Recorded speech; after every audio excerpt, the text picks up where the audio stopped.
Hello everybody and welcome to my new workshop, How to Talk Anybody into Doing Anything, which is a workshop about negotiation skills.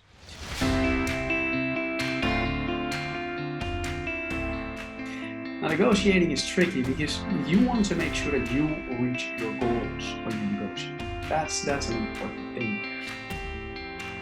So if by negotiating too hard you destroy that relationship, that's not going to work. However, we do all have our triggers as we go through life. And we can use these triggers in a constructive way to showcase to our counterpart what we need, what we are looking for, and what we are trying to get out of negotiation. And if you do that well, then basically you will create a situation where both you and your counterpart are happy. Right?